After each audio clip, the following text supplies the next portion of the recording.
to you, John.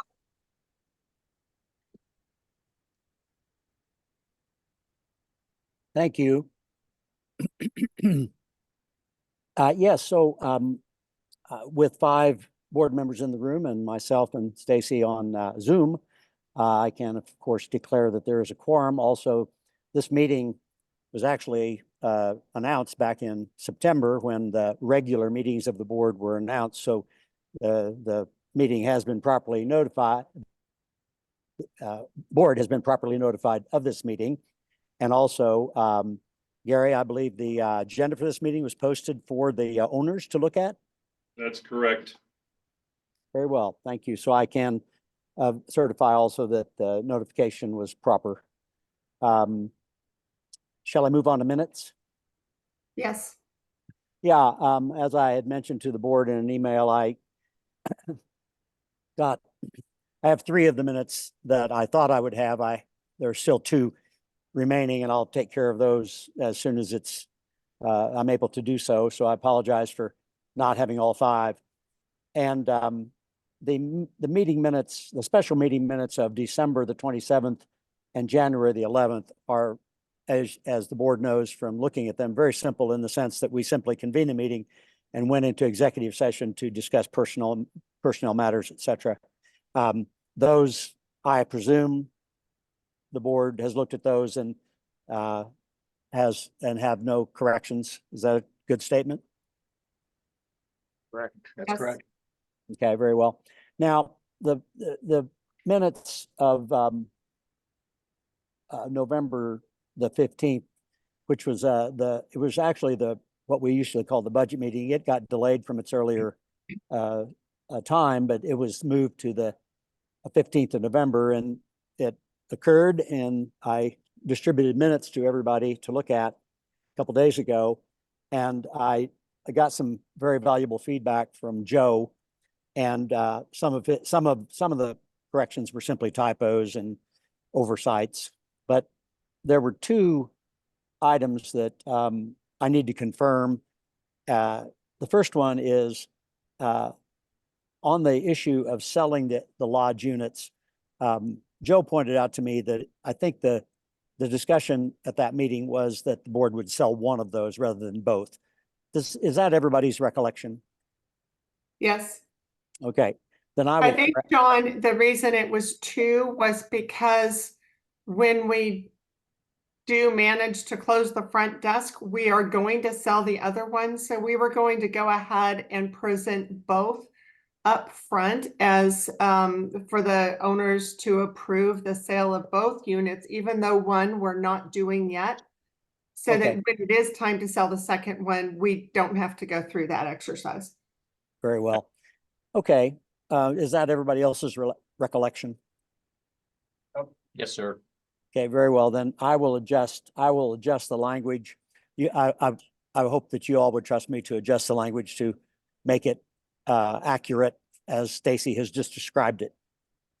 And then the second one had to do with the paragraph on the inspection of the panel in the past, and I had mentioned that the panel had recently passed inspection by the fire marshal, but it's a little unclear how recent that inspection was. So I think it would be better to replace that sentence with, although the panel has passed inspection by the La Plata County Fire Marshal in the past, it is also out of date and needs to be replaced. Is that acceptable language to everybody? Yes.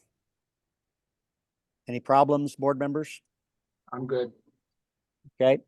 Well, I just, I didn't want anything to be in the minutes that somebody might look at and say, no, is that exactly right? And I think with this discussion, I've got enough information to correct the minutes. So with the two special meetings and then the presentation of the minutes of the November 15th meeting as corrected by today's discussion, I would move that we approve those minutes, all 3. I'll second. Was that who? Scott. Scott, very well. Very well. I guess all we need to do is vote, Stacy. Oh, all in favor? Aye. Aye. Thank you very much. I guess no opposed. Okay, thank you, John. Anything else? Nope. Okay. So I can't see, I see who all is online. I can't see in the room. How many people do we have today? 11. Good, good. Thank you, everybody who is attending. We've got a lot to get through. The theme for this year with Tamaron seems to be number one, aging property, and number two, a new budgetary environment driven by insurance. And trying to balance all of those things with mutual support from staff and maintenance and mutual support of staff and maintenance has been just our ongoing focus. As far as the closure of the front desk goes, we are still moving toward that because the cost savings are very clear, but it's going to be delayed. It's a longer process than we knew up front, but the lessons we've learned are very important lessons. The biggies are number one, lock replacement. We're looking at beds, we're looking at numbers of doors, locks, the best approach for that, exterior doors. It takes a lot of time. It's not as easy as identify a lock, multiply by 380 doors and done. Once you start peeling back the layers, there's more to it, and we're still working on that. And then the issue that was the monitoring of the fire panel, fire protection system, and updates are very complex, and you'll be hearing more about that from Mark later today. You'll also be hearing the roof update. Of course, roof work is stalled for winter, but we're doing really well there. So yeah, that's our board's theme, is aging property and the new budgetary environment, and working really hard to find ways to continue to do business at Tamaron and keep it the community we like, but to do business smartly as well.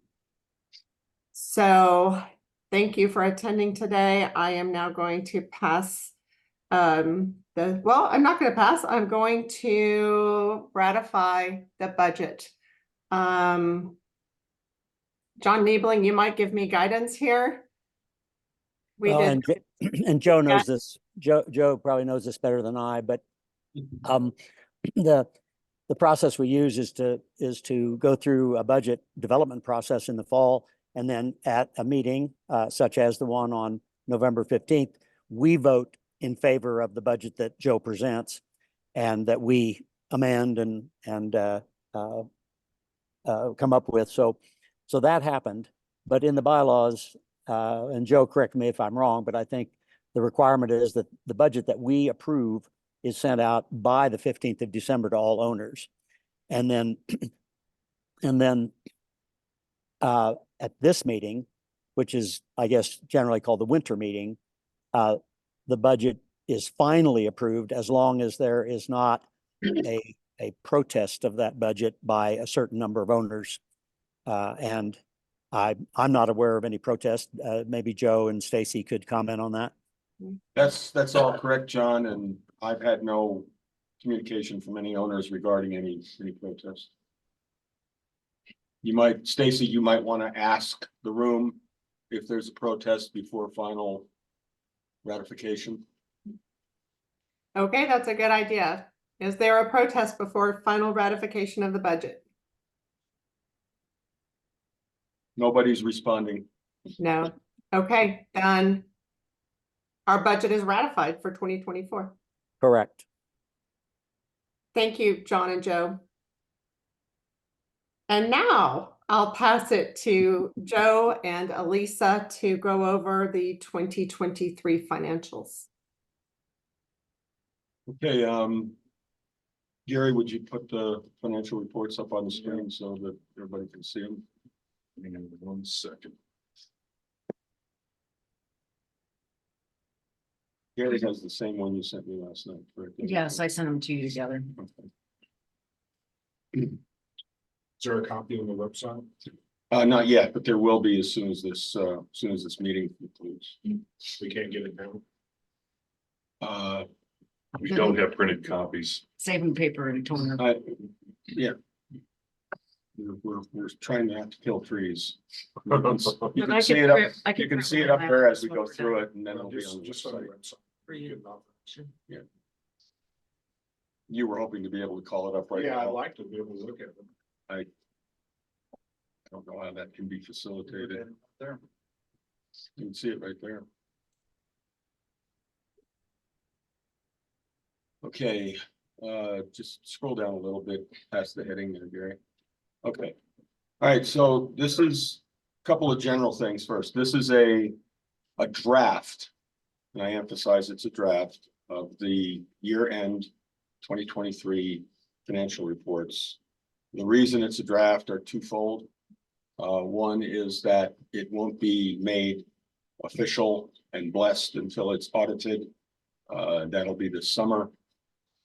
And the other reason is there very well may be straggling payables.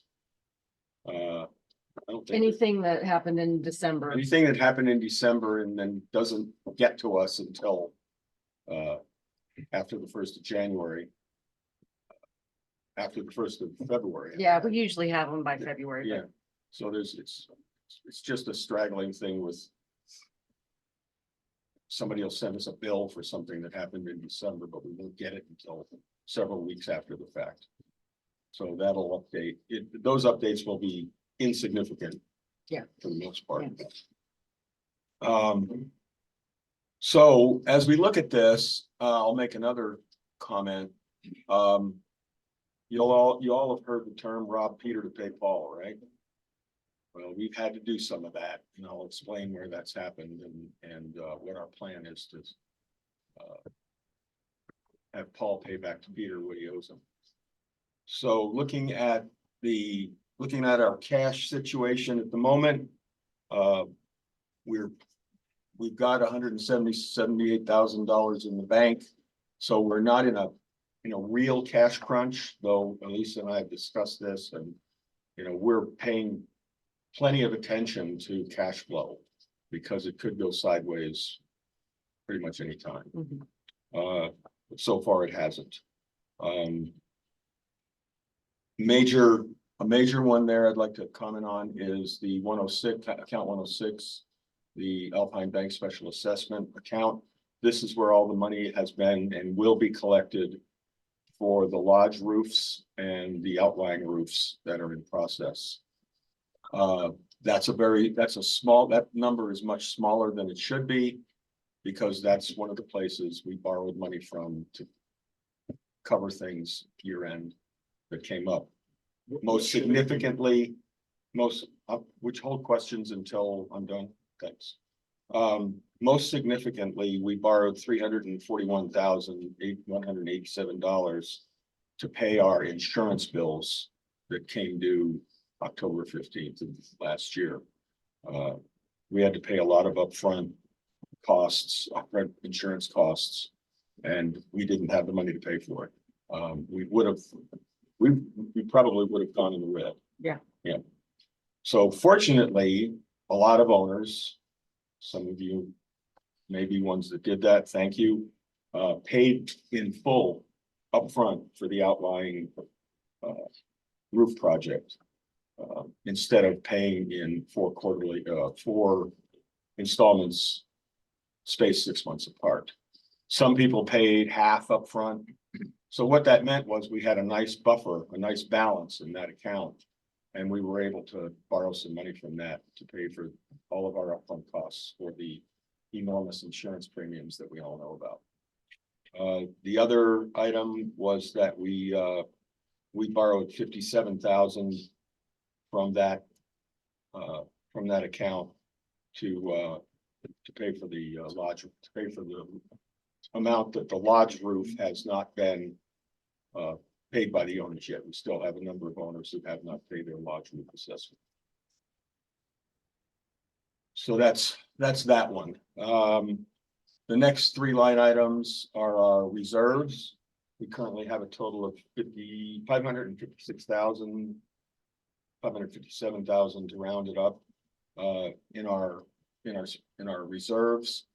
I'll speak to that when we get to that page in the income statements.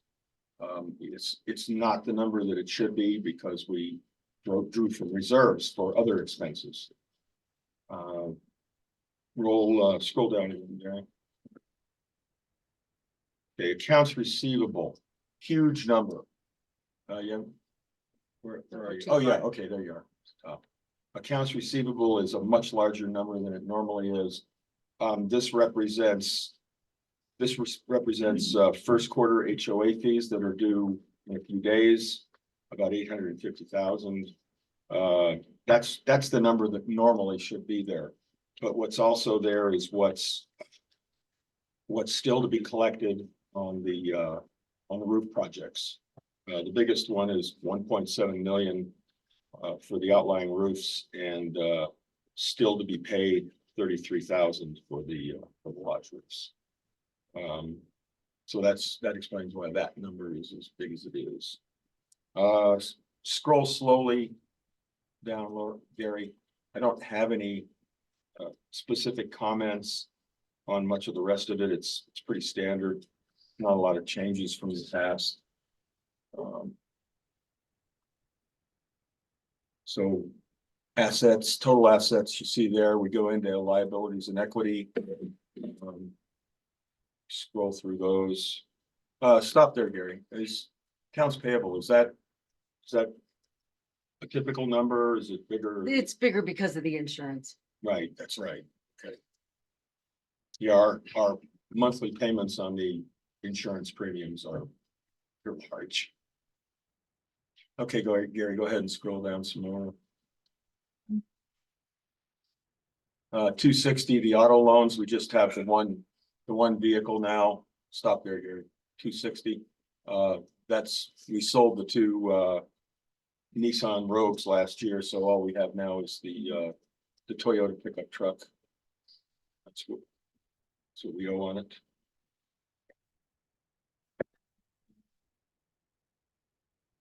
Okay.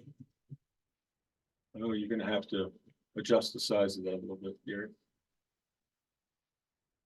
Yeah, can you narrow that down just a smidge? Can you guys still read that? Can everybody in the room still read that? No. No? Can you? Is that That's as good as we're gonna get it. you can't Well, just, you know what? You don't need year-to-date budget and annual budget are the same amount. yeah, because that's it's- true. Because it Okay. is year-to-date. So shift it to the left, Gary. Or, yeah, scroll bar, no, the other way, left, right. Yeah, so that's good. Okay. Elisa's correct. The year-to-date budget and the annual budget are the same now. There's no difference. Okay, we're at the year end. All right, so income. Okay, would you? Just trying to make it easy for people to see. Well, I need both columns. Yeah. Yeah. That's as good as we can get. Okay, so assessment fees are looking good. Maintenance revenue is down. Spoke to Bobby on this yesterday, and most of it is because we've got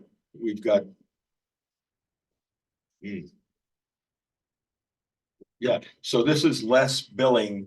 This is less billing to owners, and for work inside of units for the most part. And last year we had some issues with that ongoing through the year. There, we identified some areas where owners weren't being billed for work that was done and should have been billed to the owners. So we paid for it. So Taco paid for it, but we never got reimbursed for it. Some of those things are like installing new smoke alarms, requested additional snow shoveling beyond what we would normally do according to the snow plan.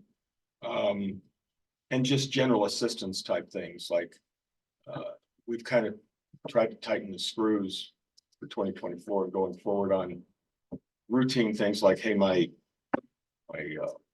can't get my TV remote to work. Well, yeah, that's fine, but if someone has to be sent up to your unit to help you with that, you're gonna be charged for it.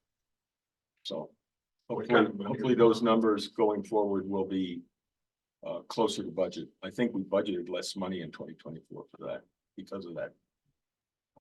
How we want to approach it. Are we not taking any questions? Until the end.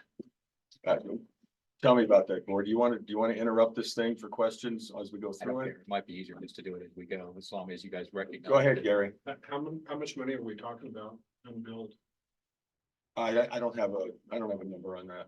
We, when we took over, BHP did what Taco always did for free.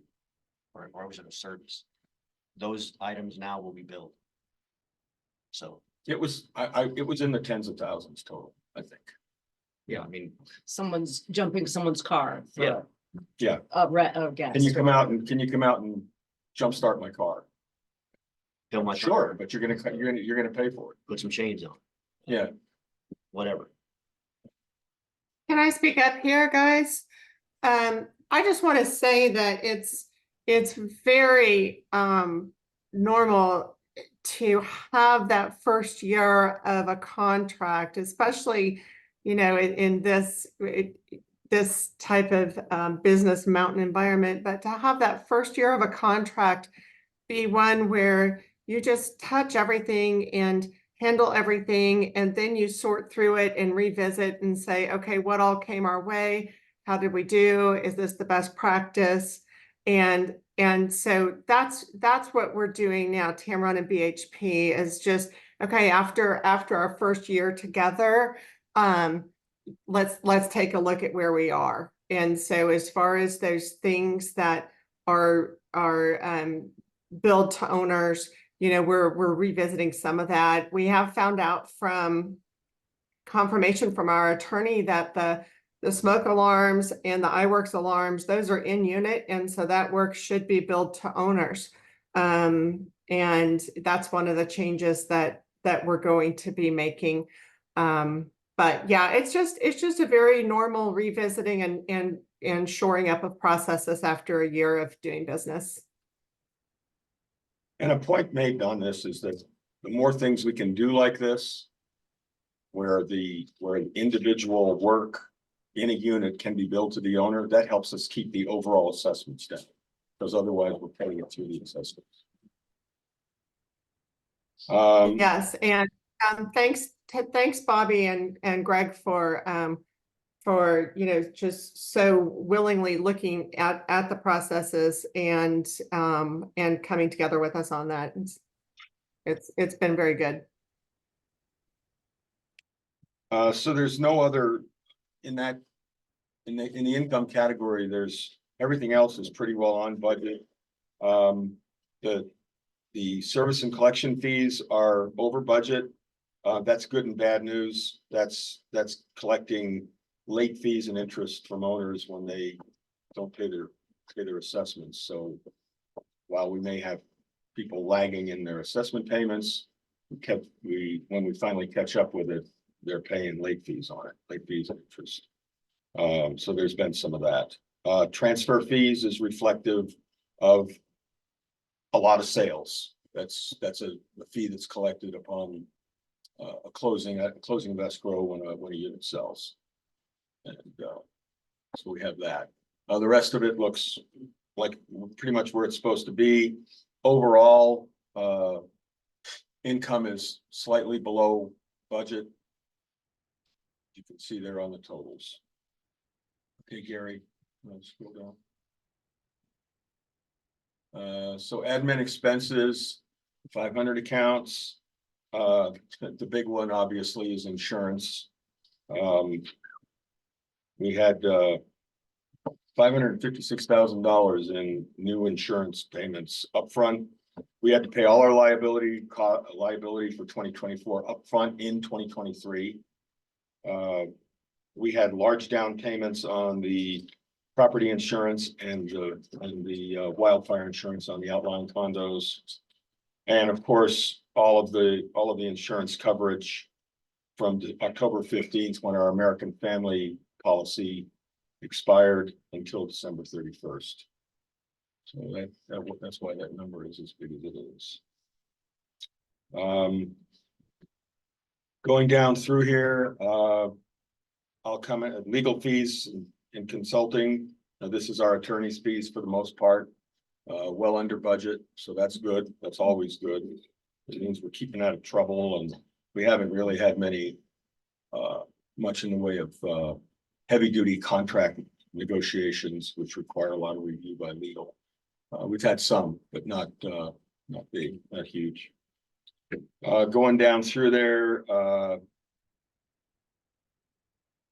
we cut costs at the end of this year. Annual meeting was one of the places we did that. Salaries, administrative salaries, 590. That is Gary, Elisa, and formerly Paige Coleman's salaries. The reason that number is low is when we restructured the office and office responsibilities, Elisa took a pay cut voluntarily.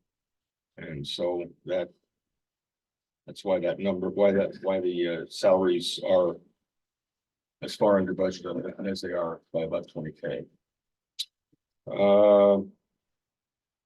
That's all I have on administrative expenses. We can go to operations. So operations, account 610, this is all of the BHP labor, hourly labor. It's quite a bit above budget. This is primarily because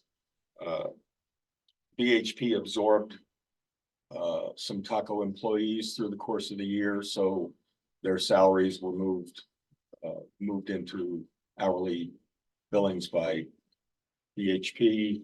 And the other thing is, we have in the past have done a lot of work on the buildings, property maintenance through contract labor, and BHP has taken on some of that, so we're doing less contract labor. You see that in a line item down below.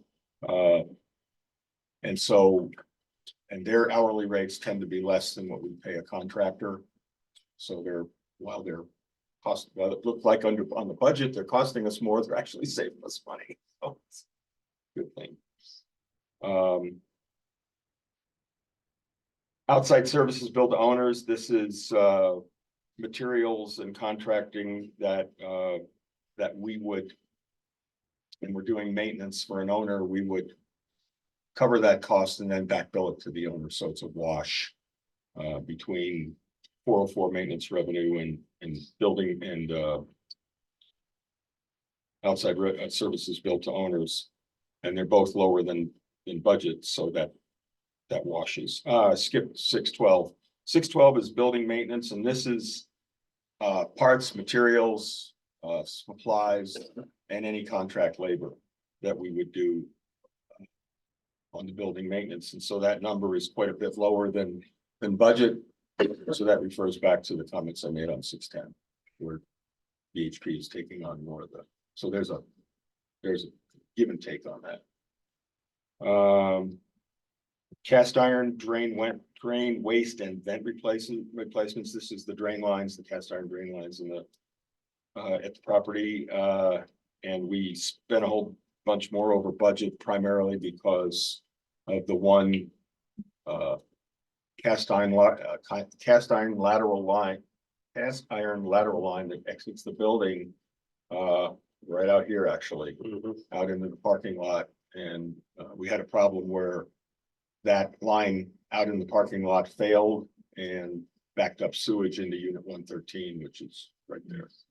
And so that we had the contractor Big Cat Plumbing out of Colorado Springs. They told us what it would cost to fix that and how to fix it for the long term. And we did a sleeving, basically, of the what is it, a polymer, or is it epoxy sleeving of the pipe? So the pipe is now probably better than it was when it was put in the ground in the first place. So we have, so that was that one. Snow removal, besides insurance, that's our number one and two budget busters for the year. So you can see that. Good news, bad news there. We've got not so much snow out here, but getting into our first billings for snow removal have been much lower than they were last year. Yep. I mentioned that or maybe I didn't mention, after we knew what was going to be happening with insurance and recognizing that we already knew what was happening with snow removal, we went into a kind of a unwritten program of trying to cut costs wherever we could. So a lot of things got deferred. One of those was the roof and ceiling repairs. There's two ceilings that need to be done. This is where the tar from the roof underlayment seeps in between the cracks in the tongue and groove and drips into the unit and damages carpeting and furniture and so forth. So when that happens, we have to reseal and redo the whole ceiling with a diaper up in there that prevents that from happening. So we deferred doing two of those into this year. Saved money last year. Grounds, a little bit of the same thing there. Go ahead and scroll down, Gary. We did complete all of the exterior maintenance work that we normally do. We spent over $8 million refurbishing these buildings several years ago, and we feel like it's a necessity to keep them up, so we didn't defer that. 649 communications systems maintenance. I just signed a check for a bunch of parts that the maintenance department needed to keep on hand for this kind of work, and so that would have, if it had done in December, it would have brought that year-to-date through December amount from $130 up quite a bit. 656 temperature monitoring alarms. Bobby, this was one of the things I was going to ask you to comment on. Yeah, where are we at on that one? It's $15,000 over budget. Yeah, $10,000 budget, spent 25.9. yeah, we've been doing a lot of work on the temperatures and alarms, and iWorks system. Is that the same? That's where that panel came out of, right? Yeah, we had to buy a new iWorks hub for Gamble Oak, which all the units feed to that, basically that brain. And lets us know if the unit, drops below temperature, if it gets too hot.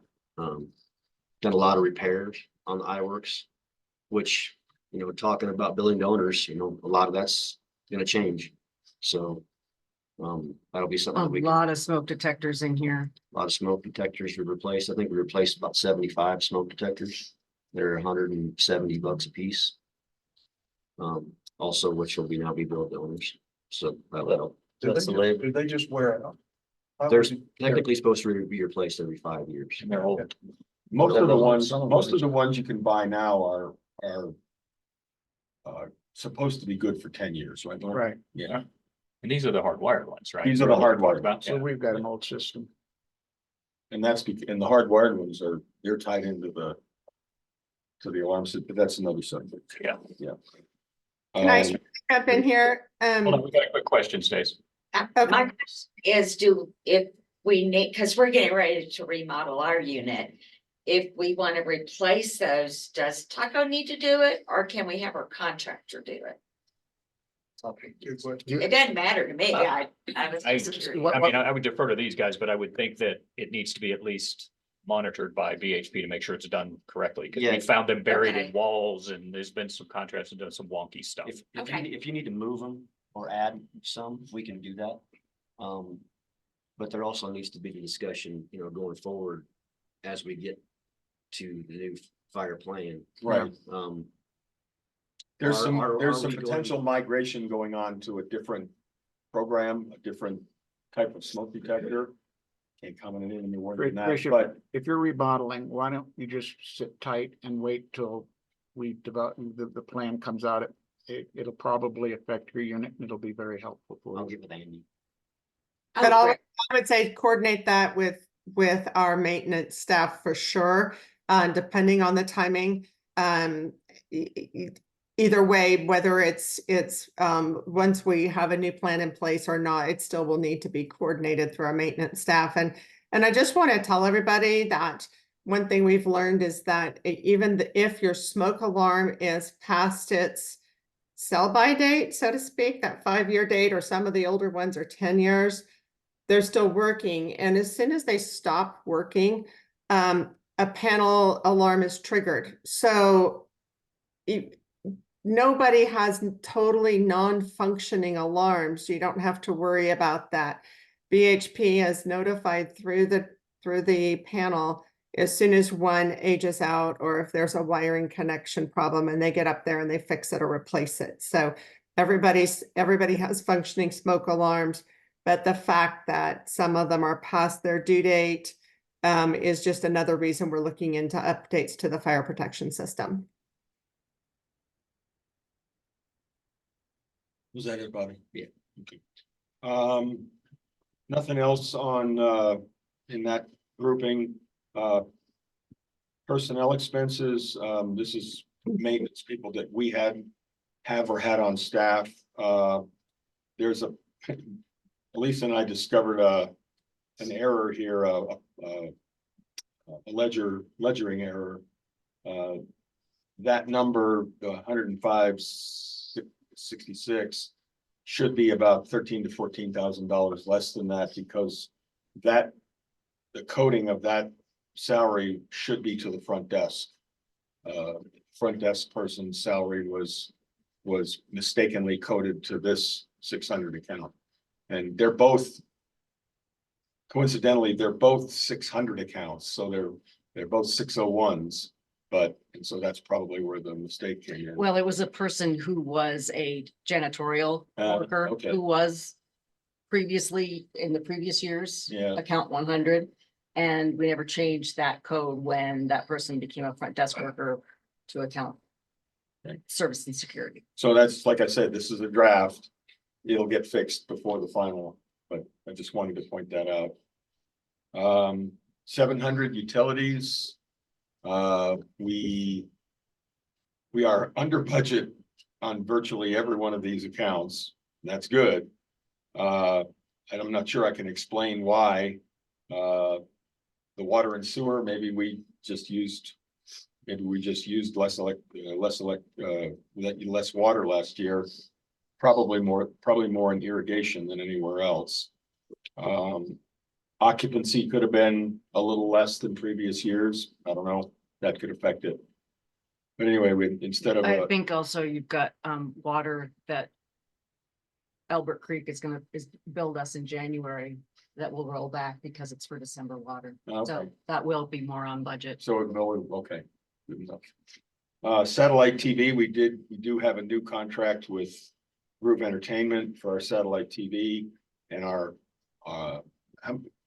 we build at that level, at the new lower cost, what, November, December? Yes, For November to December, so, and that basically cut each owner's cost on that in half.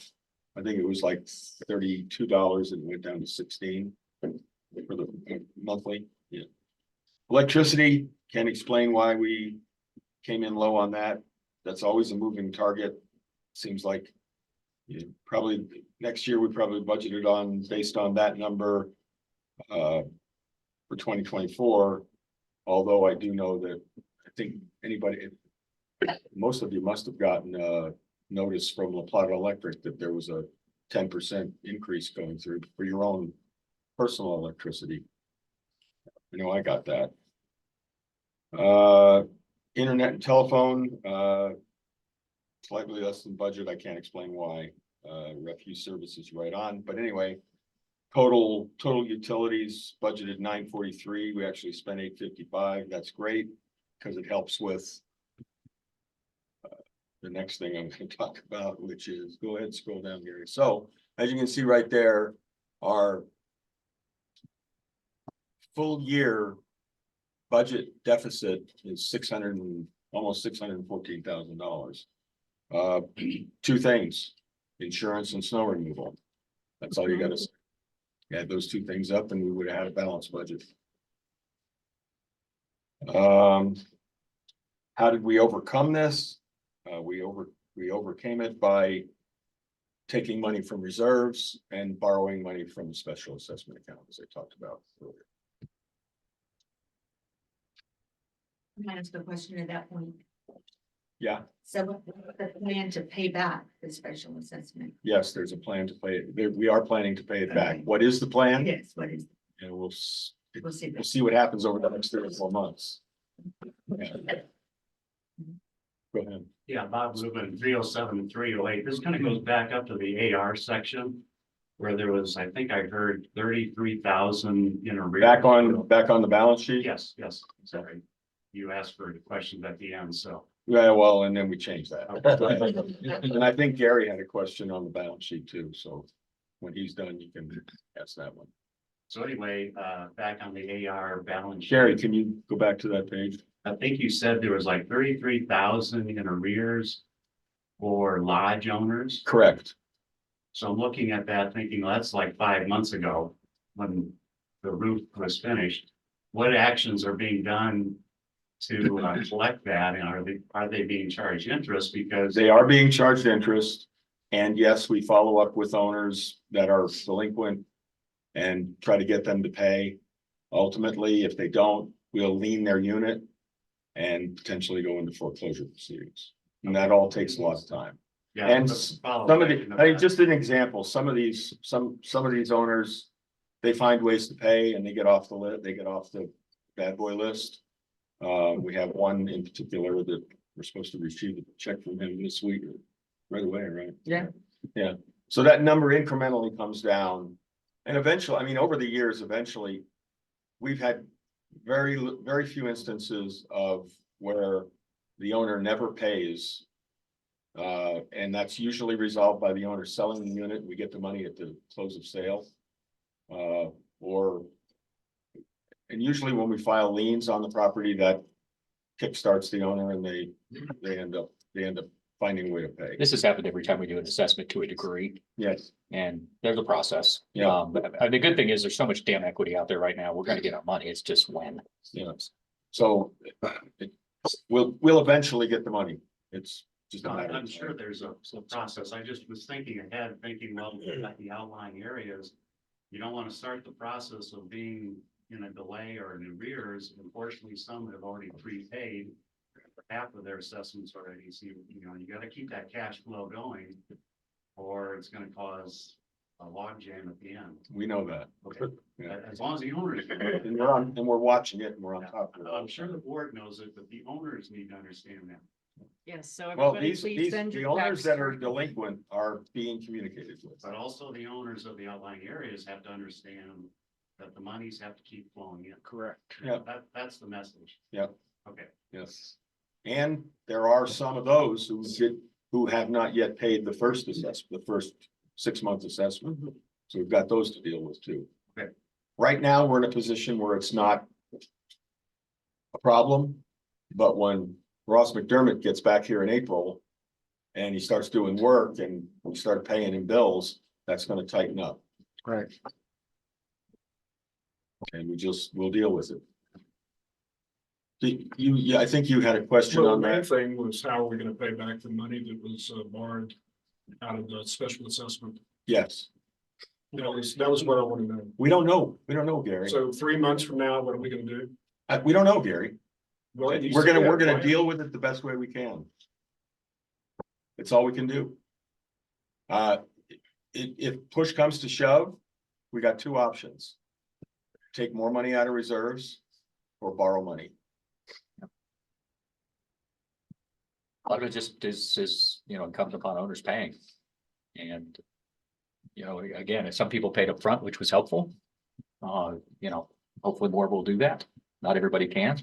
So I mean, we got it's not an slammed, ideal situation. we got slammed with this because of the insurance situation.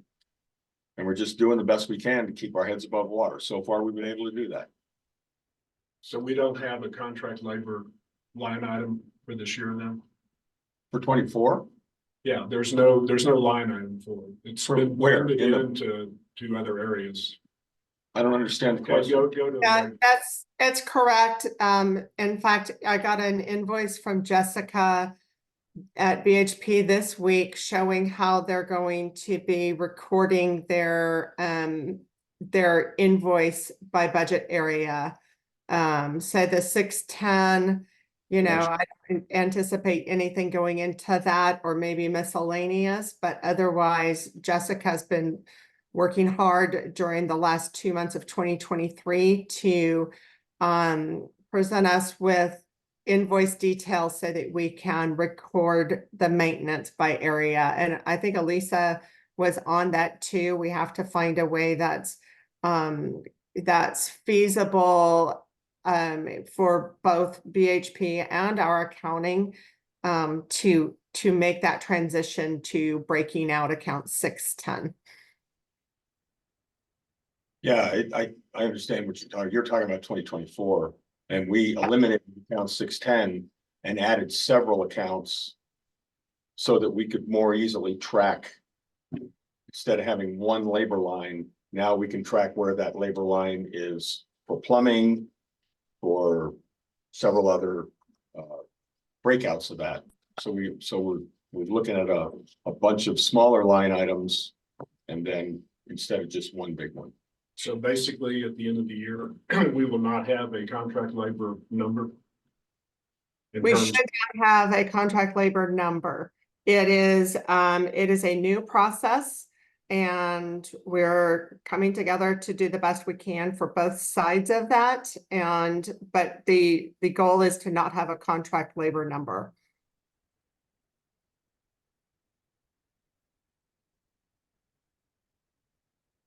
I'm not have you mean not have a single, 610, say 610. yeah, Which- not have a 610. Which is not contract labor, it's BHP labor. Yeah, Right, we're to break 610 out. But it's a new process and we have to keep it going. So I think that will be successful in that. That is our goal. And the first invoice in 2024 was broken out. But it's never gonna appear on the P&L though. sure. It's gonna be, instead of one line item, 610, now you have several line items. I understand that. But- And Gary, I can't say, I can't, and I never say never. Because I don't know, there might be some really obscure transaction that we have no other place to put it, but we are planning to have no transactions in account 610 and everything broken out by more detailed budget area. 610 doesn't even exist on the new budget, does it? No, No. We broke everything out into subcategories. Subcategory, yeah. So I so do the subcategories, is that labor only? yes, Okay, so every subcategory is pure labor, yes, which is BHP labor. right. That's the only thing BHP charges us for, is labor, right? Any materials purchased, any parts purchased, go into other line items. So how much is our budgeted labor for this year? You're talking about 24 and I'm looking at 23, Gary. I don't even have 24 in front of me. Okay. Maybe we can have this discussion afterwards. That's fine. You could go back to the budget that's posted online to see more details by area. Yeah, that budget is posted I'm online. looking at it. Okay.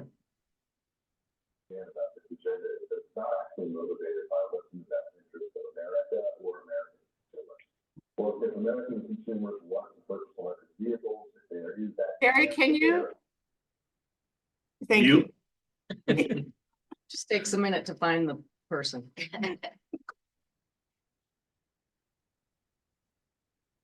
All right. Are we good to move on? Capital. Is this where you want? Yes, it's good. Just slide, yeah, fine, right there. Okay, so on the assessment fees, and interest income, that's, we take a portion of the, of the total owner assessments, and we allocate it to this capital page so that we can show a profit and loss accurately. And so that's that number, and it's right on the money. As far as the 800 accounts, capital expenses, capital projects expenses, we didn't do much.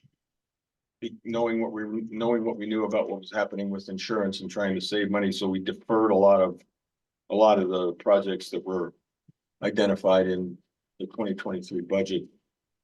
We did do the deck railing repainting, so that was completed. The parking lot in the lodge, we deferred that, primarily because we were doing the lodge roof, and the parking lot was gonna be taking a beating during that, so we deferred it to next year. We eliminated 808, we canceled 809. We reduced the work in 810. And again, I've mentioned this before, we had the fire suppression pump issues. Was that only in High Point or was that in other places? Was there one here, wasn't there? In the Yeah. lodge? Yeah. One lodge, we gotta do that one. Total of 4 of them. Yeah. That had to be fixed. About So what was if we'd have bought new, the number would have been 175,000. for the total for the 4. Yep. And by doing them by taking them out, sending them out to be rebuilt, refurbished, and putting them back in, the cost is About 8,000. about 8,000. Saving a whole bunch of money. So, That's phenomenal. yeah. Unplanned capital expenses, we had a number of failed back decks, where the cross members were sagging. How many of them were there? 2, 8. 3? How many? 8 Eight. total. Eight total? Yeah. Well, we had hadn't done. We haven't done them yet. Well, how many did we actually do? did 2. That's what I thought, Yeah. just 2, yeah. We have some plan to do this spring. We do have that budgeted to do this spring. Yeah. Okay, We got the worst 2. Yeah. The other ones shouldn't be as bad. Okay. Knock on wood. so you go down to the bottom line on, just scroll down a little bit more, Gary. There we go, right there.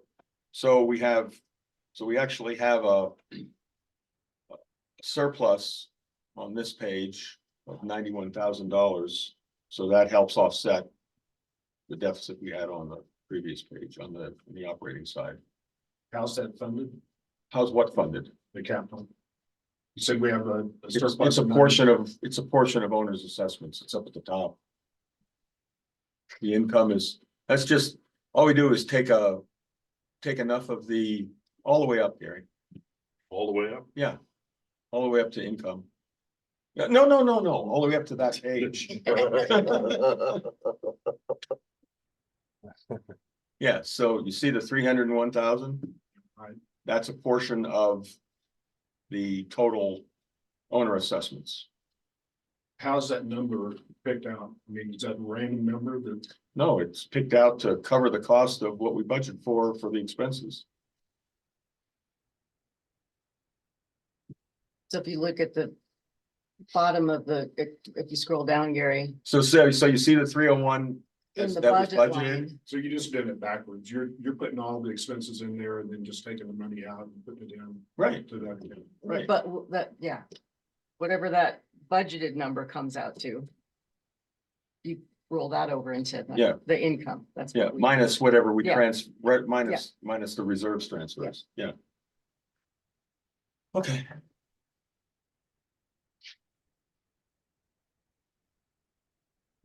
All right, permanent reserves.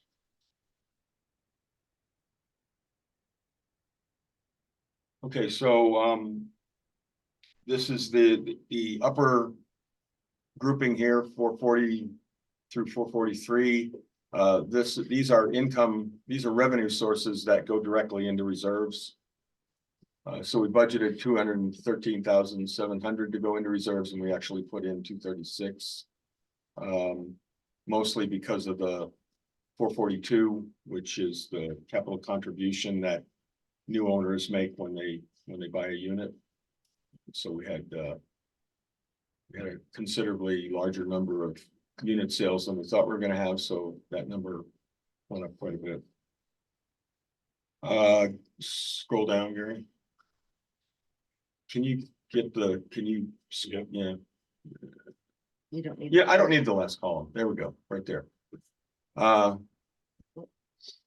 What's that? I have no idea.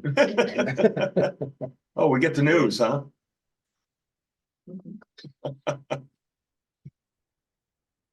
Um. So. So this is where we look at what the beginning balance in the reserves accounts is based versus what we, and the net budget and the net amount in reserves at the end of the year versus what we planned for it to be. And you can see we planned for it to be almost 950,000 in reserves. But it's not, because of the 266,725 that was taken out in, for the lodge roofs and the 200,000 that was drawn. Well, okay, so, yeah, that doesn't look quite right. What other money did we take out of reserves that brought that down to, from a plan of 950 to almost, so that's almost $400,000. So where's the other 130? What do you mean? Well, we plan to have 947 in reserves by the end of the year. Right now, we only have 556. Mhm. That That should be calculate, that's just a formula in there, so the math is Lodge roof. right. we took 266,725 out for the lodge roof. Mhm. We must have taken, Oh, that's a negative number there on the, right, no, it's sorry, that's positive, that's right. it's a we removed 266,725 to pay for the lodge, to pay the initial payment on the lodge roof, to pay for the general fund portion Right. of the lodge roof. Mhm, mhm. Right, the rest of it was covered by special assessments. Yeah. To the lodge owners. And that wasn't the entire, the HOA was only paying a certain, not quite that much. Right. Only committed 207,000, Something, yeah, yeah, so that portion is part of the money you said needs to be paid back. right. But what I'm asking is why, if the only thing on there that doesn't show up in the budget column, Oh, yeah. why the $400,000 Could be difference? a mistake in my formula there. I'll take a look. All right, we'll have to resolve that.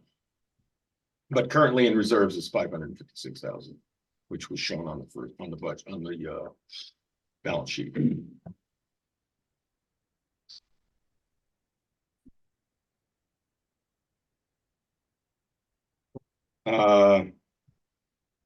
Service and security desk, you wanna go there, Gary?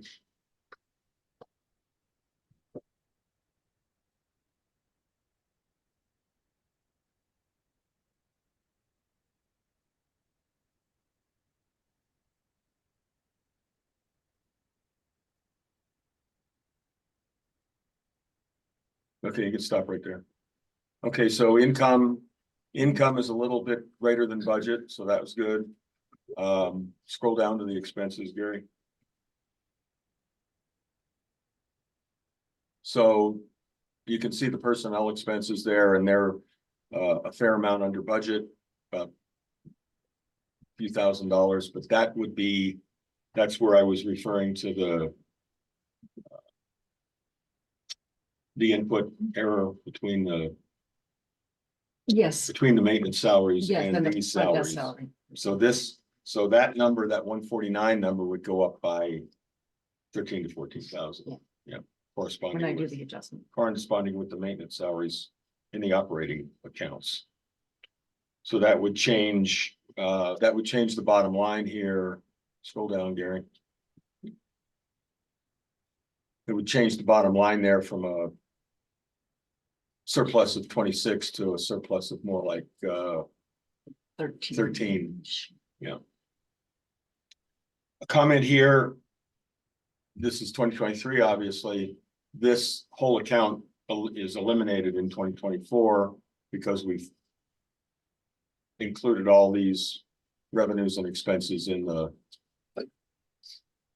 2024 operating budget. So we're not tracking this the front desk by itself individually, because the intent was for it to totally go away. I have a question about reserves. What's the policy that you hold to for what your reserve should be? Should it cover so many months of operating expenses? Do you have a KPI kind of thing? Have we fallen below that is the question. Good question.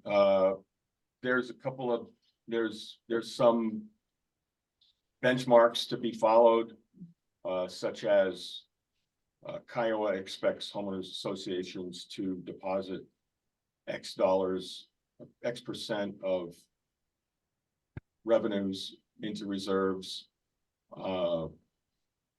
As far as maintaining a certain level of reserves, I don't think Kiowa has a requirement for that. So the amount that you have in reserves is more or less up to the association. And then we've tried our best to build reserves as best we can, as best we could. Yeah, I mean, like 10 years ago, we had had no none. reserves. Yeah, we have none. What percentage does Kiowa want? Yeah, in reserves, Yes. I don't think they do. I don't You think said they there have a was number. though, based I don't think they What have. we've a tried to do over the last couple of years, and this was primarily to ensure that we could get financing on these units, have these units approved by Fannie and Freddie, the GSCs. They require a 10%. Be put away into reserves. Budget, A deposit.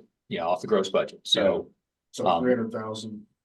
it's been running more like 180 is what we've been putting in. And now the budget's Based on- Now the budget, now the now it's budget's way up up there. considerably. Yeah, So 300. I can tell you right now, we're gonna have a hard time doing that 10% for some period of time. I don't know how long. Without material increases in assessments, and there's been a balancing act there. But 10% is what we did probably up until Up until last year, Yeah, for the probably last 5 years. But this year, there's no money that's earmarked. Bullshit, there is not, correct. bullshit. Alrighty then. There we go. Who the hell was that? Let's wake up. Is that John? I don't know who that is. I don't think that was, I'm kidding. I don't think that. was- Either someone needs to go on mute or someone needs to be reminded about courtesy in meetings. Or both. There's probably some Texan, you know what? Yeah. He's muted now. But anyway, to answer your question here, that's the goal. We'd like to get back to that goal. It's gonna be difficult to So, do so our it. budget this year is just basically a bridge to get to whatever's in the future, so to speak. Meaning that we don't. It's very hard to create a budget with the unknown of insurance going forward, is how I would personally answer it, because we don't know if we're gonna have access to insurance this next year. We don't know when the Colorado Fund is gonna go into effect. There's just a lot of unknowns right now. It's gonna be very difficult for us we haven't had this problem before. Well, it looks like special assessments are probably gonna be the order of the day then. There'll be some more, I'm sure. You can pretty much guarantee there's gonna Other be than the something. roof and the things that are known at this point in time, it looks like just on operating. There'll be special assessments to be able to balance them. There will be in some cases, without a doubt. I mean, it's just, And there's that's, gonna be some. that's the number we don't know at this point because.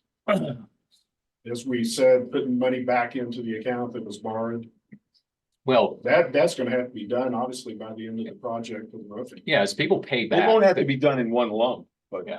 it'll have to be done incrementally as the outlying roofs get finished. How much money did we borrow? How much money did we borrow? Yeah, out of the Out of the special assessment account.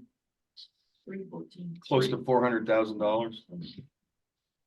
And we're doing that as opposed to taking it out of reserves. For Right. what reason? Because I mean, we at- could've at drained the end of reserves. March, is it the end of March, the next payment's due? Something like that. Mark, you know that. Yeah, When is the March. next payment I due? believe March is 4 payments. One is at the end of March, one I believe is at the end of. No, are you talking about the payment due For to the the roof? To the contract? roof, so it's Yes, as, March, September, March. yeah. So as those pay, as owners pay that back, then we will continue to redeposit funds against that. But what we did is took an advance. So what we. And did and on allowed the people 4 payments to pay it back, so that So you what we get it did on the all. roof so far was more labor on the roofs than what we've collected. Is that No. the case? No, Speak to it. well, it's just not. What have we brought in so far for the roofs? $900,000, something like that. Well, I don't know what the total that you What we've collected, what we collected so Yeah. far. The labor has been, it'll been less than 10% of that. Like, Like, not sure. materials we bought up front 60. to guarantee the price of materials in 2020. But that's still a cost, Mark. So the material spent so far, Joe, is we've watched materials, material, $700,000. Well, Lisa has them. what? Income, where's my expense down here? We paid 576. Yeah, 576,000 to higher ground. And for the that's outline. 60% of the cost of the materials. Yeah. And then we But, paid, and then the. and then labor for the little bit that we've done to the Yeah. north Yeah. has been $90,000. And we've collected 1,060,000, So there's your answer there. Change. We've collected 1.6 million, No, when, 1.06. 1.06 million, and we spent how much?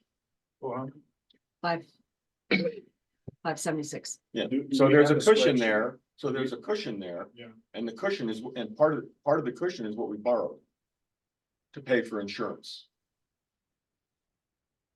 Are we gonna have a spreadsheet that's available on the roofing project? Showing incoming money, what the cost is gonna be, where we are at this point in time, et cetera. It's for general distribution. Well, it should be on the website. I mean, it's, We've we have transparency. never done, on we've never put those numbers out to the Doesn't public before. mean we shouldn't do it then. Right? I mean, right I'll now, leave that for the board to yeah, right decide. now, we're in complete limbo. Nothing starts again until April, May. So. You know, we paid for everything up front for a reason. We can certainly share that, and as we always do, in every meeting that we have, we share the status of these projects. And, we can do that when we meet, in May. Yeah, this is not, we're not in a good situation here. I know. And I understand your desire to keep your eyes on it. Whether we put a spreadsheet together that shows the receipts and disbursements on a project, we've never done that before. And put it on the website, that'll be a decision for the board to make. I mean, it seems to me like we should have a plan in place right now. We have a plan for the roofing, correct? Mhm. So we're gonna try to exceed that plan, is that correct? What do you mean? What do you mean Yeah, exceed? We're gonna do as much this year as this. Well, as we have possible? we have a plan in place for the roofing. It takes us into 2025. Time will tell whether, in September or October of this coming year, we'll decide whether we want to advance things or not, depending on the amount of money that has been brought in from owners and depending on where the roofer is. Where we are right now is, It's gonna depend on weather, it's gonna depend on weather, it's Well, gonna it's all depend on hypothetical. Ross's ability to it's staff the project. there is no plan because everything's hypothetical in terms of where we are in September. Right now, we've done exactly what we said we'd do. We've done the emergency units up at High Point. About 2.5 buildings. They are in terms of per unit cost for that, the labor is we're below budget by some. It looks good. What And we it'll did look. put a contingency in place We put a- above and beyond the budget for the roof in the did. event of overrun. Yeah, so it's good right now, and there's no reason why we wouldn't think it would proceed according to the plan that was outlined through 2025. If we decide in September to advance it because it's moving forward faster, we'll decide that in September. But at this point, it's all hypothetical. I'm gonna jump in and move us along now. If for the 2023 financials, Joe, thank you. And I just wanted to find out if there are any more brief questions, because we've got to stay on schedule for today's meeting. I don't see any questions. You got it. Okay, Joe and Elisa, anything just- else for us? I just asked Gary if there was any questions from owners online. No, it's apology. I Thanks, Mary Helen. apologize for the cussing. That's great. Was it texted? Yeah, he I'm glad you weren't cussing at Joe. He's working pretty hard. Okay, Yep. Joe, now that we've gone over those financials, I think Elisa said she might be making a correction or two, and once that's done, will those be posted on the website Yes, Yeah. as draft? And the final bills come in and. it's it- probably it's gonna best, need to be it's marked probably draft. best if we wait till about the first week of February before posting it. So that we can make sure we've got all the straggling payables covered. Yeah, Okay, yeah, that sounds good. pardon me? One other question, Go ahead. related to budgets and financials. Are we gonna start posting the financials on a monthly basis? We can do that. I see no reason why not. I mean, right now, the most, current financial that's on the website is over a year old. Well, the only financial reports that are currently posted. Like you said, it's a year old. It's the 2022 year end. I don't know. We've not posted monthly financial reports in the past, but we can do that. So we will do that. Unless somebody on the board has a, I'm Has it- fine, just mark them draft. I mean, they're presented at, well, no, they're not presented. I mean, they're presented at board meetings when we have board meetings, but I see no reason why they can't be posted. Just know that We have they're somebody that's fluid. They monitoring. are fluid. They're fluid. Thank So, you. Yeah. We can post them once a month. They might change the following month because of things, That's fine. that come in and I out. mean, we should have that information available. Yeah, well, we problem. just offered it up, so. We'll have them. Okay. Thank you, Joe. And Elisa. We'll move on now to our reports. We'll start with a property report from Scott and Greg, and maybe with a little help from Bobby. Probably a lot of help. Pass from it Bob. to you guys. What'd you help from Bobby? So as you guys know, this was done in the past by Paige, but Paige had moved on to another, to another career choice. So, I'm kind of filling in here. The first thing I wanted to point out, and thanks for the reminder, Stacy. I hope everybody's happy with the roof and the drainage and the lack of and the lack of icicles. I looked out today. I forget who posted the other day on the website, but it is night and day. It's with a good post. So it looks great. And so I certainly want to thank Mark for his efforts. Thank the BHP guys. The folks go up and look at the west facing new roof up at High Point that showed up. Yeah, I haven't been up there to see that. I haven't been up there to look at it, but the picture was, It's gonna, it really increase the prestige of our properties when it's all done. Yeah, I went up there and looked at it. It's really cool. Nice, very nice. So anyway, thanks to everyone for that. It's really been an improvement, and I'm looking forward to what it's going to look like with the metal roof and everything else over the next 18 months, I guess, 24 months, whatever it is. Beautiful. So the second item that we want to talk about is, and we touched on this briefly, Joe touched on the budget item as it relates to the plumbing issue we had with 113. When we had that issue, we had Big Cat come out. Obviously, they sleeved that. We made a determination at that point that it probably made sense to put cameras down the other lines, which we did. What we discovered was that are there 6 other lines? 8 other lines? 10. 10? There's 11 total. Yeah, yeah, so they cameraed all of them. We were able to, as discussing as this is, look at the camera footage of the sewer lines. And we have a lot of catastrophic failures that are imminent with some of those other lines.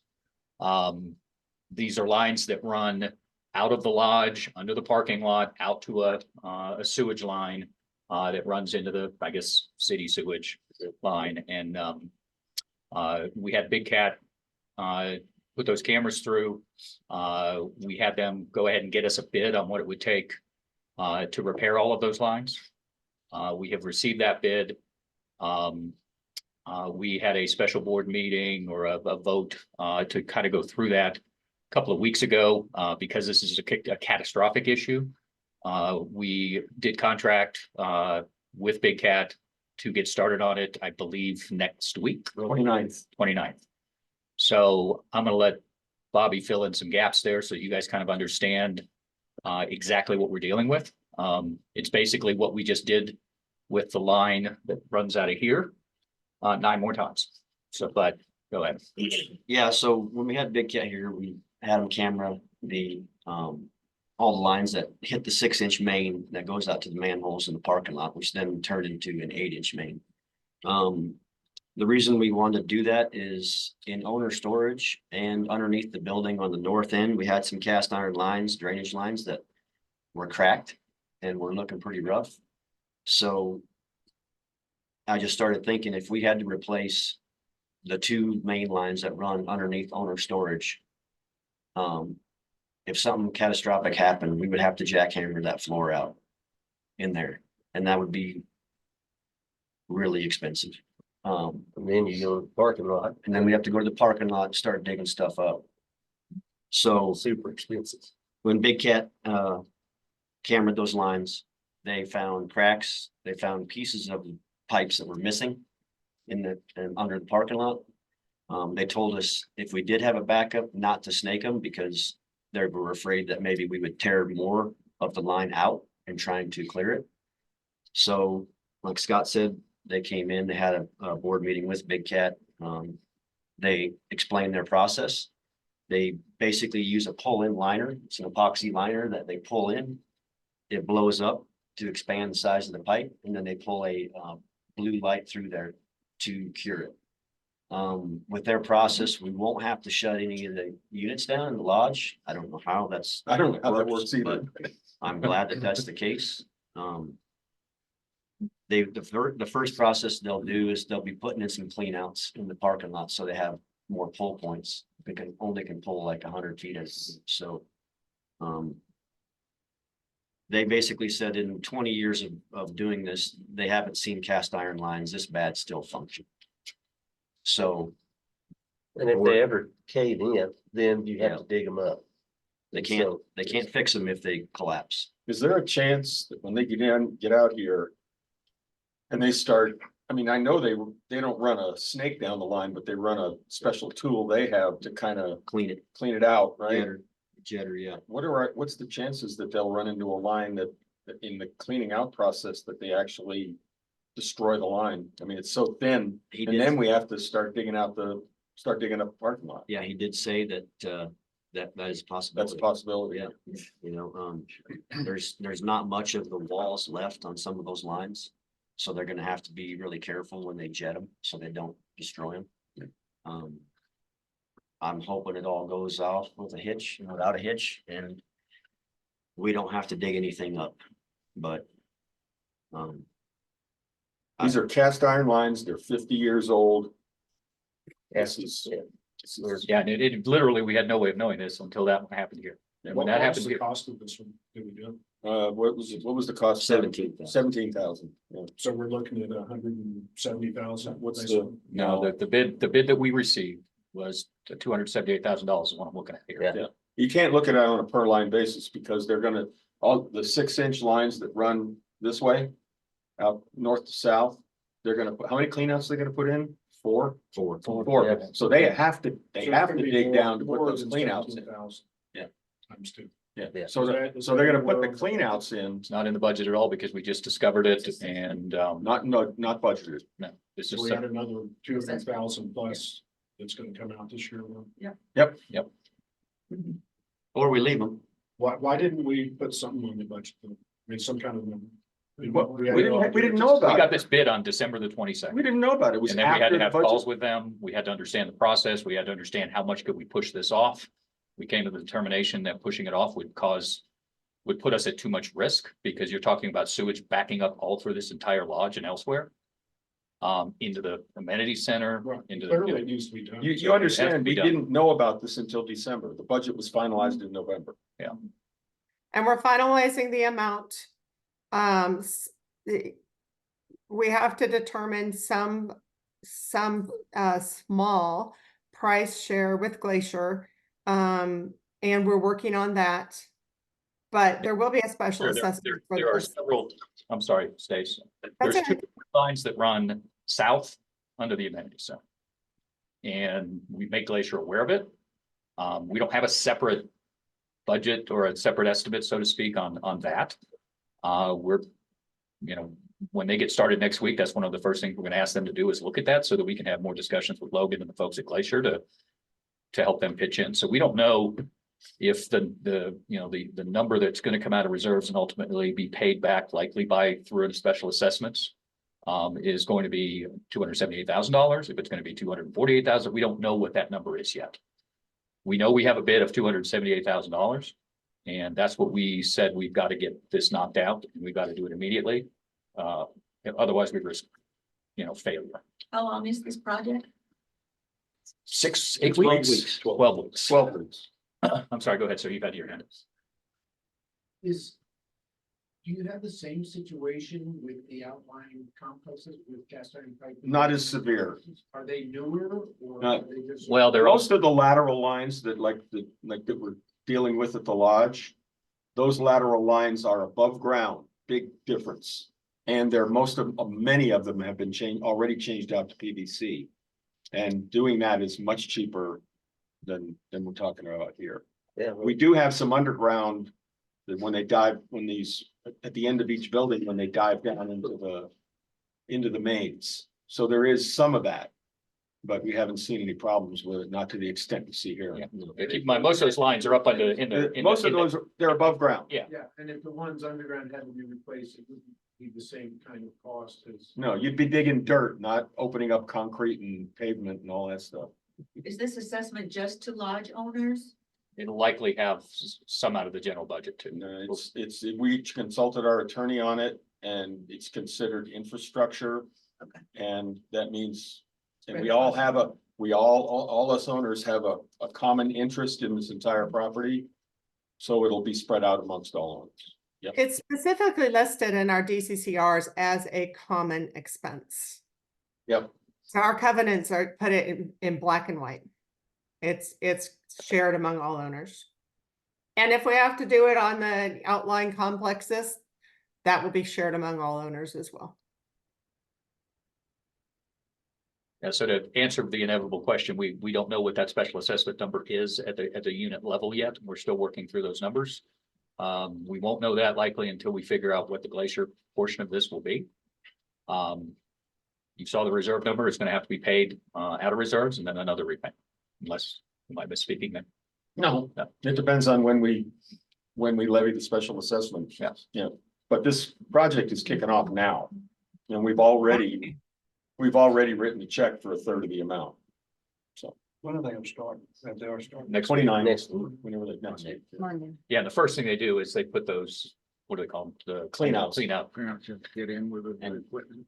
And keep in mind, $278,000 is a lot of money, but it's about 10% of what it would cost. Yeah, that's a to good dig this point. place up. Yeah, I mean, we estimated it like 1.2 million if we have to start digging up the pavement, and that would Yeah. put us off where we couldn't do anything likely for a while as well. Yeah.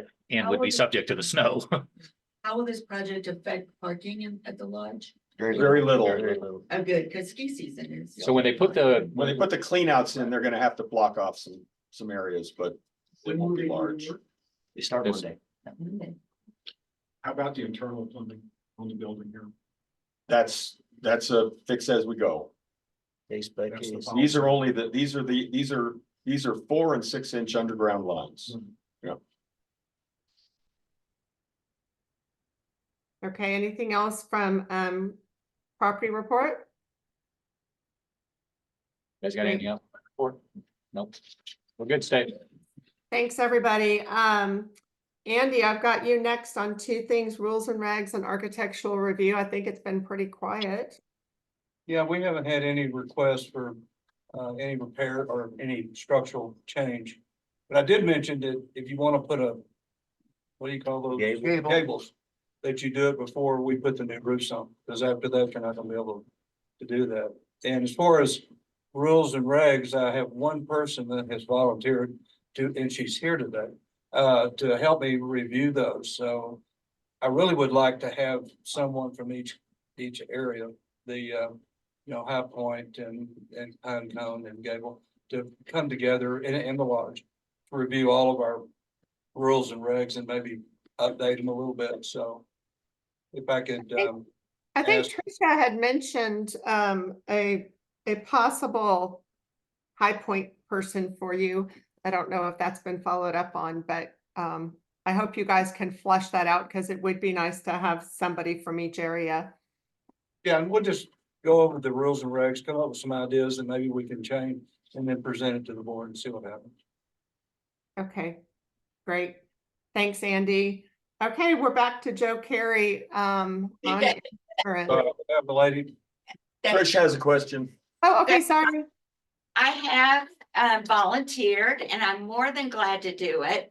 I hope somebody will volunteer from Gamble Oak and from High Point and the Lodge so that we can get started on this. Some of these rules need to be changed, some need to be enforced, and some need to be left alone. I had a situation, I've moved to Pinecone. First off, I want to say to the board, I know you guys have worked so hard on the roof, the insurance, the fire protection. And don't think I don't appreciate it. I appreciate it all. My biggest complaint lately, after moving to Pinecone, we are blessed to have a few covered parking spaces there, which when it snows, everybody wants to get underneath the parking. This year, when the first big snow hit, we had 3 people that have parked their winter cars there. And I hate to say it, but 2 of them are board members.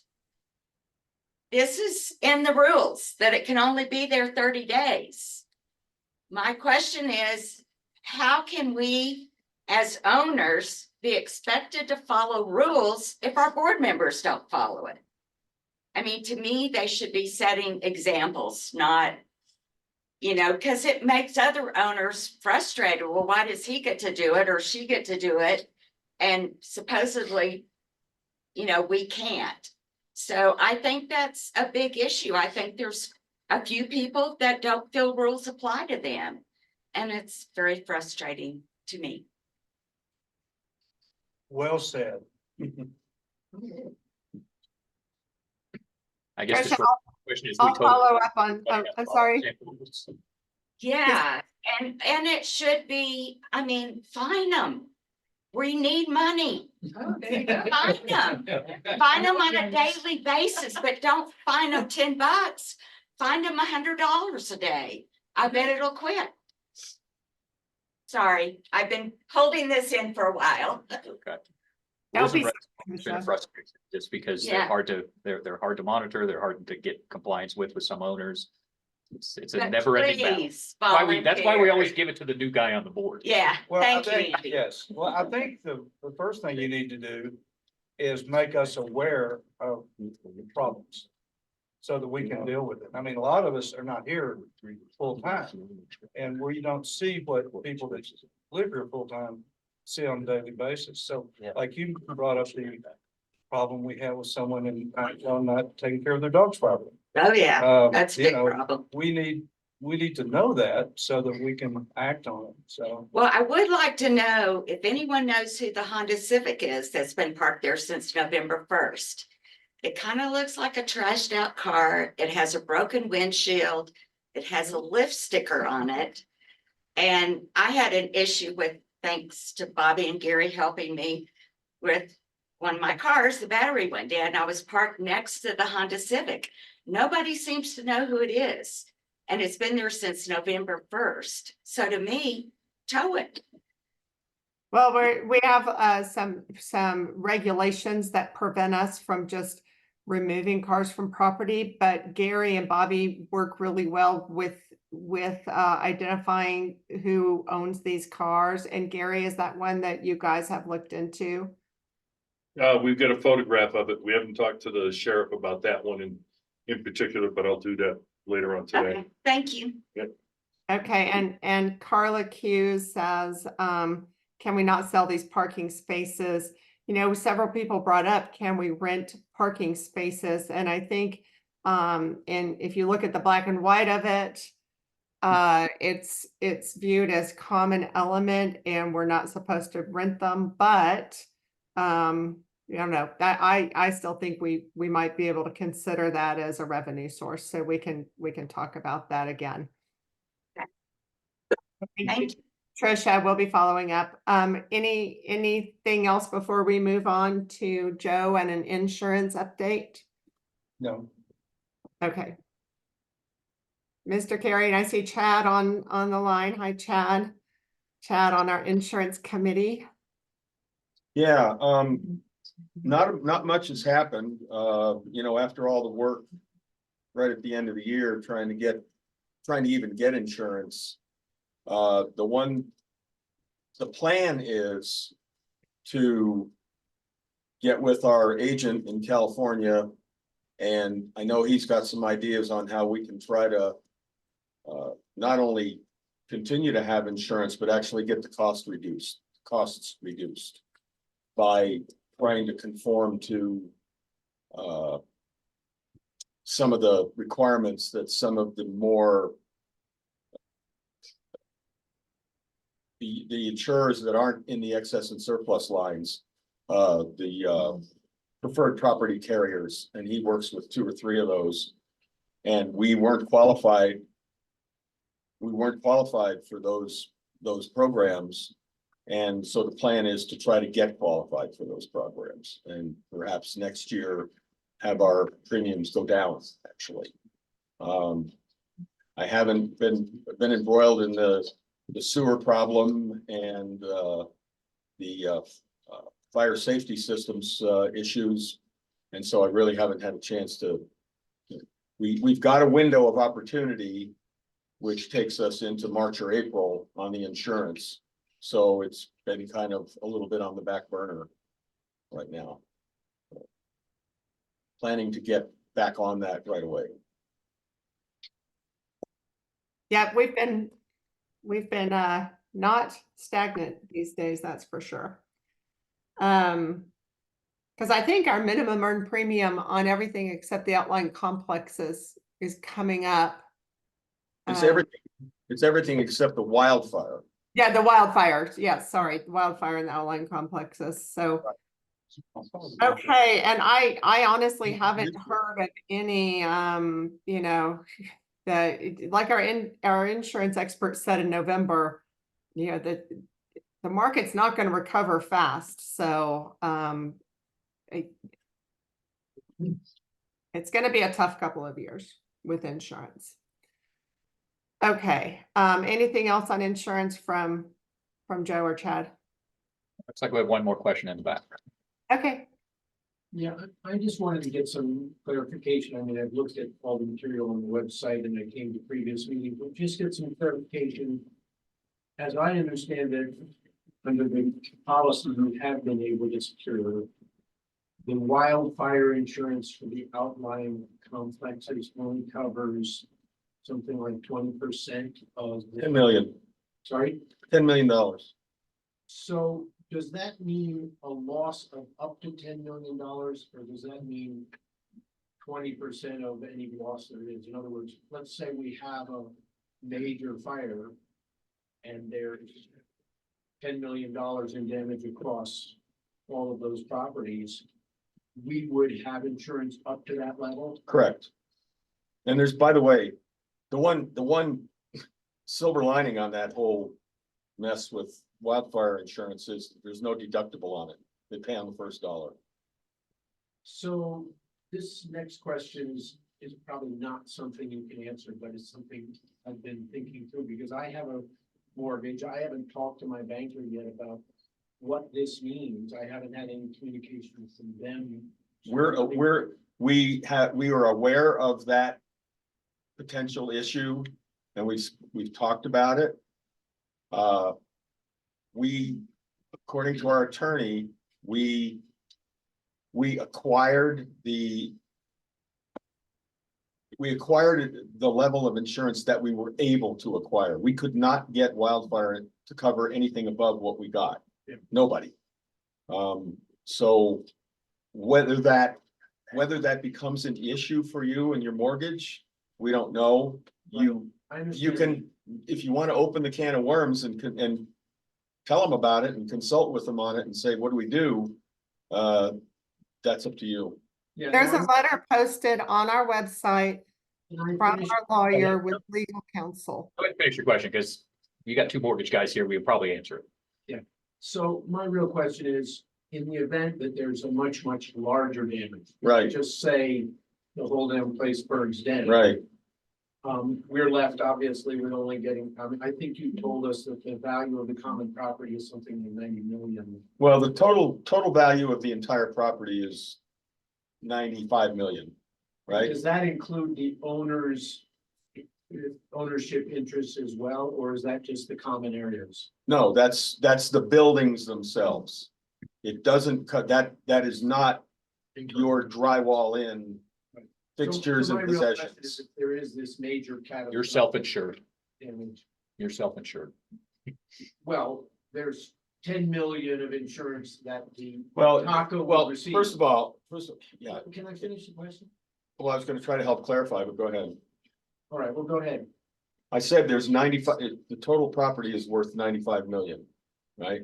55 million of that is the three outlying complexes. Yes. Which are individual and separated from each other. And they're the ones that don't have the full protection. Full wildfire protection. The lodge has full wildfire protection in its property package. Yeah, so what I'm really wondering is if there's a complete catastrophic damage and, you don't have the funds to rebuild. Let's talk practically. Yeah. Let's talk what could happen. High Point is way up there, Gamble Oak is way down there, Pine Cone's over here a little bit. There is separation. If there was a fire that started in High Point and burned down the whole complex, the likelihood is that it wouldn't spread south to here. It could, but you would think, so let's think about it in those terms. So if High Point's total insured value is something around 15 to 20 million, because 55 million is the total of all three outlying complexes. If we had a wildfire burn down the entire High Point complex, yes, we'd have a shortfall. We'd get insured for 10 million. The rest would be on us. And at that If it was point, started by a wildfire. what's that? If it was If it was started by a wildfire. If it was started by a wildfire. So then if that happened, and we've got nothing at High Point left, and we've only got 10 million to rebuild it, and that's not enough. Then it goes to the DCCRs, which goes to the owners who have to vote. The owners of High Point have to vote on whether to rebuild that complex Yeah. and bear the cost. And self-insured. Right. So, yeah, my real question then was how this 10 million gets distributed, if there's. You know, good question, I don't know that we good know. question, and I don't know the answer. Yeah, I mean, it's, I say just for wanna- example, Gamble's the closest to the freeway. If Gamble burned, in theory, if that was the only building that burned, we think that we would have up to 10 million to repair Gamble. Okay, that's how we think it would work. That's how I think it would. I can't speak for everybody else, but that's, and to answer your question on the mortgage side, or just to clarify that, here's the situation on the mortgage side. Lenders require you to keep insurance. Lenders at this point are fully aware you have a mortgage on your property, right? They're not gonna force play a policy on the entirety of Tamarack. They're gonna try to figure it out just on your unit alone. And the mortgage companies don't know how to do that right now. I've sat in multiple meetings on it. It's not just, I know we talked about this before in prior meetings. This is a national problem. It's not just our problem. So it's an issue. I just want to be prepared if I have. I get it. I'm not necessarily wanting to open Pandora's box. Yeah, I wouldn't volunteer it. No, I just keep making payments. Yeah. Down the line. Yeah, I wouldn't kick that dog. I want to join the other person saying, I think the board has done the very best it can and it's a fantastic job. It's just, it's hard as an owner to understand exactly what the implications are of a larger loss where we're looking for reimbursement based on our own insurance of our, of our individual ownership, plus collective insurance for property that requires, rebuilding of some of the facilities. I'm just trying to get to understand how it would work. Yeah, it's a quandary, and I don't know that we know the answer. I mean, I've been through them in Houston. We lost 10 houses in Hurricane Ike. It was, for lack of a better way of putting it, a bitch, because we were trying to collect X amount from fires, from wind coverage, fighting over what was flood versus wind. It's not an easy process, so let's just hope we don't have to go through it, because it's not going to be pretty, period. Yeah. I just wanted to say on the mortgage side of it, we just closed in October. And I was really scared about it, about the insurance, so I played dumb until they contacted me and said I had to send them the policy. But they didn't have any problem with it at all. Well, that's good to know. I So- haven't heard. Yeah, Which, by the way, the policy itself, I didn't even know we had a copy of it. Yeah, it's on the You didn't- website. yeah. It is, okay. There's a master So policy out on the Lisa told me website. how to get it. Okay, thanks, Joe. So I said, we can get copies. I mean, you can request it. Okay, send American Family. American Families, we've had to send out. I don't know about the new one. We have a question, Doctor. Hopefully this is simple, but when you say there's some possibilities of improvement on the insurance side of the house, but it would require some qualifications. Are they obtainable, or is it something that's unrealistic, like they want to fire? Some I have serious doubts about. Yeah, some of it relates to how many rent people we have here that rent. I know our insurance carrier wants to have an engineer's report of this lodge building. He thinks we can get the insurance on this lodge building, but because of the way it's constructed, it's not all wood like the outlying areas are. It's concrete and steel with some minimal wood siding on the west side. And he thinks with a fairly reasonable cost spent on an engineer's report, we could lower the cost of the insurance on the lodge building anyway. And like I said, he still wants to try to get us qualified through these what he calls preferred property programs. And he sells these all over the mountains. He's got properties that he's able to sell them on. I mean, obviously our total insured value and our size and we had the 416 fire 5 years ago has hurt us bad. It didn't hurt us then, but it's hurting us now. But yeah, to answer your question, some things we can have reasonable expectations, others maybe not. Would that disqualify us per se? From what? If there's 4 issues that they would like to see changed, 3 of them are obtainable. Depends on the One of them company. is- Some of these carriers have hard line on certain things. For instance, For example, like having a rental, not a rental program, but having rental units, they require minimum stays, Right. no more than 3 days. More Or no 3 less days than 3 than days. and they don't want to see more than 20% of the property in a rental status. Yeah. Right. I think one of the things that also helped us was the new roof. Oh, without a The doubt. roofs So help. taking. We wouldn't some of even that have wood insurance picking without that along, new roof. And then putting what we have on there helped a lot. Yeah. Yeah. So there's a lot of footwork to be done on that, and as soon as the dust settled on the plumbing thing and the fire safety systems that we're hoping comes to a head in the next couple of days, then my plan was to get together with my committee and contact our insurance agent and see what the next steps are. I appreciate it. Yeah, and the other thing is, if we can find a better program, we have an annual policy, October 15th to October 15th, with our property packages. But the minimum insured premium, minimum earned premium on that basic property package is 35%. So that means at any time after the date which we have paid for 35%, we can, which I think is in March, we can drop the policy and go to something else with no penalty. Okay. Not true of the wildfire package. We're locked into that for a year. Okay, Stacy, were you trying to move it along here? Yep. Okay. I know.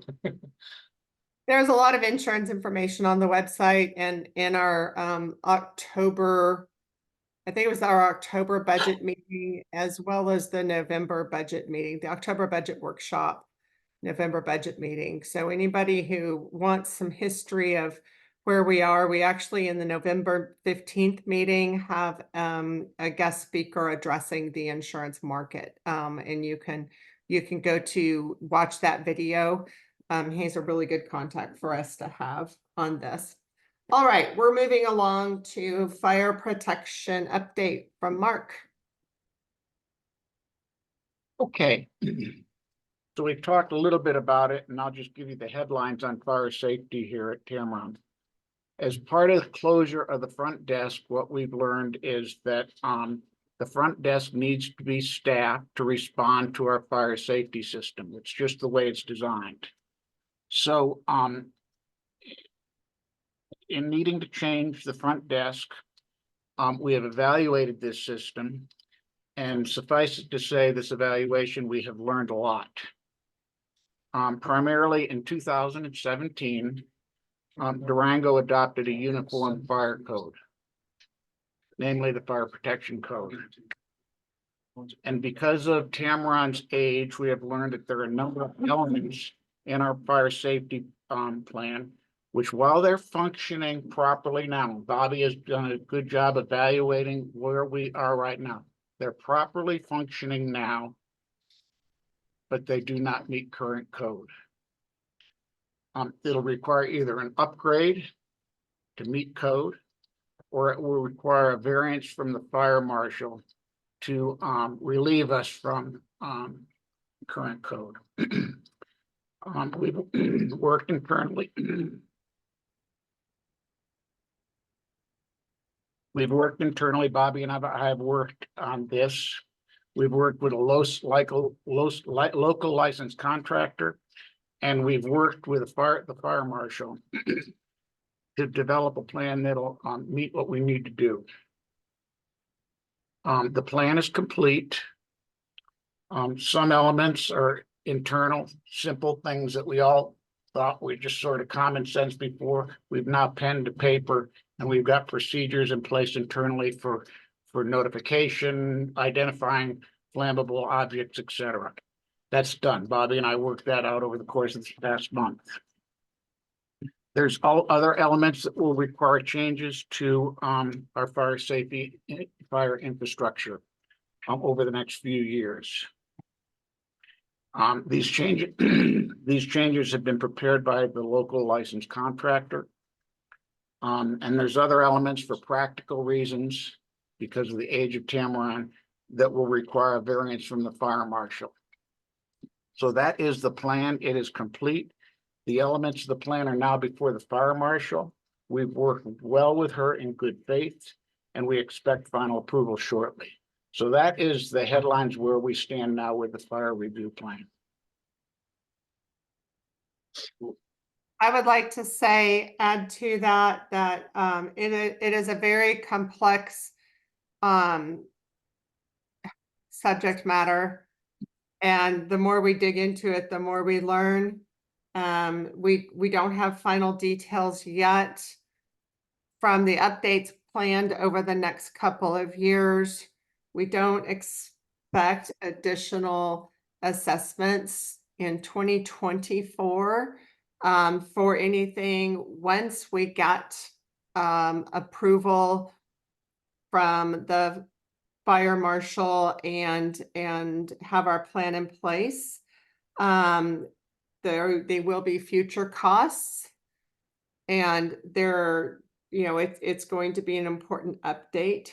But at this time, we don't have any details finalized. Just know that it is something that we're working very hard on because it is a matter of safety for the property and the owners. Our current system is keeping us safe. We do not have to worry about that, but we see this coming. We see the headlight in the train tunnel, and so we're just trying to get all of our ducks in a row as we move forward over the next couple of years to figure out how to best approach this update, where we're considering current code, future code, and our property. And that is our fire protection update. There will be more coming if we do secure our plan and finalize details. I anticipate having a workshop where we can really lay it out for the owners what to expect for these updates. Mark, anything else on that? No, Okay. Thank you. We don't have it. Oh, unfinished business. Yes, Mark, you were going to, we may have touched on this enough, but you were going to talk about where we've left off with the roofs. Did you have anything else to say that wasn't said in the financial discussion? well, what Scott covered it in the property report. Again, hopefully everyone is very happy with the lodge. It's performing exactly how we had planned it would perform. We haven't had the snow of last year, but we've had a couple of snows and there are no icicles.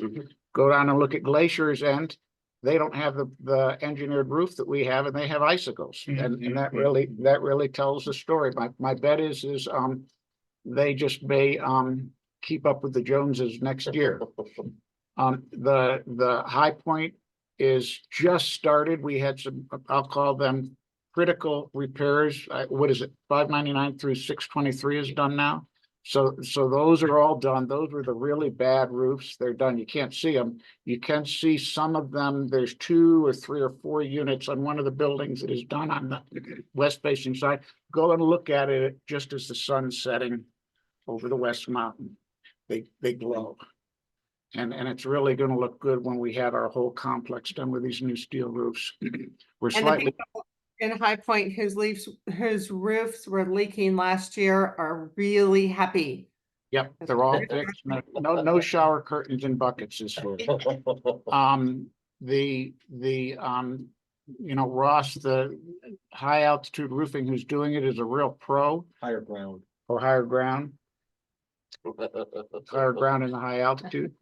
And, he's just starting, but the start is really good. He's about 8.5% below budget on the units that he's completed so far. Not to say that's where it goes next year, but it's a really good start. Did you have a question? You just answered it was below budget so far. Just to put in my 2 cents, I went up and looked at them and they do look beautiful. Yeah. And I noticed that even when snow was on all the other units, it basically was off of those. Right. And it really does look nice. That's the design. And just while I have it for, can I just also say, as an owner, that I've had several experiences now with CHP and maintenance on some issues in my unit. I really want to say that I'm extremely satisfied and impressed with the professionalism of the work, with how good the people are. I had one incident where before I knew they could take a look at it, I asked an electrician to come and, I not only got charged an outrageous amount of money, but I didn't get my answers. And I did get them from the in-house electrician. And I'm perfectly happy as an owner to be charged for those services because they were better than what I found in the market. So I just want to put in my 2 cents for the job that the maintenance team does here. Thank you very much. Eric?